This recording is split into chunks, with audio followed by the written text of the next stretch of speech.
Assalamualaikum warahmatullahi wabarakatuh. Saya Stefani Carolina Latuheru dengan nomor NIM 1914-070065.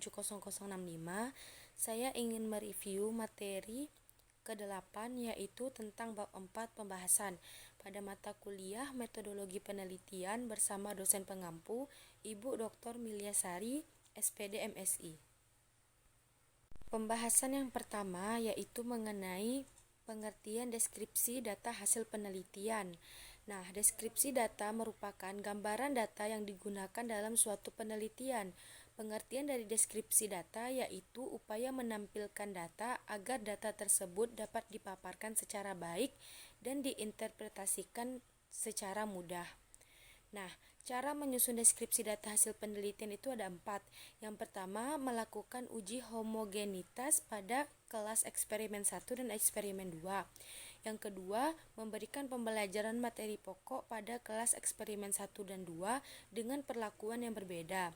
Yang ketiga, uji instrumen tes yang dilakukan, yaitu uji validitas, reliabilitas, tingkat kesukaran, dan daya pembeda soal. Yang terakhir yaitu menyusun laporan penelitian berdasarkan perhitungan dan analisis data yang berbeda-beda. Selanjutnya yaitu ada analisis data hasil penelitian pada penelitian eksperimen, penelitian tindakan kelas, deskriptif, mix, dan korelasi beserta contohnya. Nah, pada penelitian eksperimen itu ada beberapa cara yang digunakan untuk melakukan analisis data dalam penelitian eksperimen, tergantung pada beberapa jumlah variabel yang diteliti. Yang kedua yaitu pada penelitian PTK, yang mana analisis data merupakan bagian penting dari pelaksanaan PTK. Kualitas hasil dan analisis data menentukan kebermaknaan PTK yang dilakukan. Jika analisis dilakukan secara tepat, maka hasil penelitian akan memberikan gambaran yang objektif dari kondisi yang diteliti. Yang ketiga yaitu penelitian mix.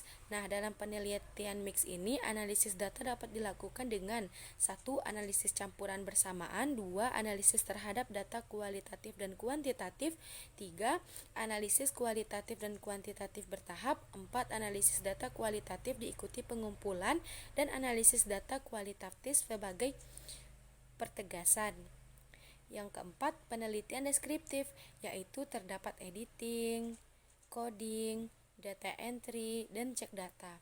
Selanjutnya pada penelitian korelasi, yaitu analisis data merupakan upaya mencari dan menata data secara sistematis, catatan kecil, hasil penelitian untuk meningkatkan pemahaman tentang studi yang diteliti dan mengkajinya sebagai temuan bagi orang lain. Selanjutnya yaitu uraian pembahasan penelitian beserta contoh. Hasil penelitian adalah pengkaji ulang terhadap validitas hasil penelitian. Pembahasan hasil penelitian dapat dijelaskan sebagai pemikiran asli peneliti untuk memberikan penjelasan dan interpretasi atas hasil penelitian yang telah dianalisis guna menjawab pertanyaan pada penelitiannya. Nah, pembahasan penelitian adalah bertujuan untuk digunakan mengemukakan analisis dan ulasan terhadap hasil penelitian yang diarahkan untuk mendapatkan kesimpulan guna memenuhi tujuan dari penelitian itu sendiri. Pembahasan yang dimaksud untuk diarahkan mendapatkan kesimpulan guna memenuhi tujuan dari penelitian. Aspek-aspek penyusunan pembahasan penelitian ini ada 3, yaitu aspek kajian teoritis, aspek kajian empiris, dan aspek kajian implikasi hasil. Yang keempat, penyajian hasil dan pembahasan kuantitatif.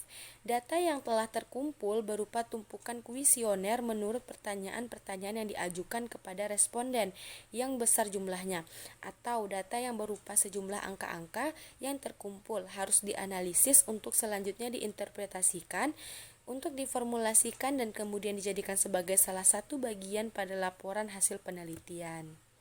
Nah, yang terakhir yaitu penyajian hasil dan pembahasan kualitatif. Data yang dikumpulkan dalam penelitian kualitatif pada umumnya bersifat berwujud kata-kata, naskah, dan dalam angka-angka. Menguraikan keterbatasan penelitian. Nah, menurut Chad Perry, Keterbatasan penelitian itu perlu disampaikan dalam setiap studi, karena banyak hal yang tidak dapat ditangkap dalam model penelitian. Keterbatasan penelitian tidak memaparkan keterbatasan waktu dan logistik yang dihadapi peneliti saat melakukan penelitian. Sekian yang dapat saya sampaikan pada kesempatan kali ini. Mohon maaf atas kesalahan dan kekurangan. Saya akhiri. Wassalamualaikum warahmatullahi wabarakatuh.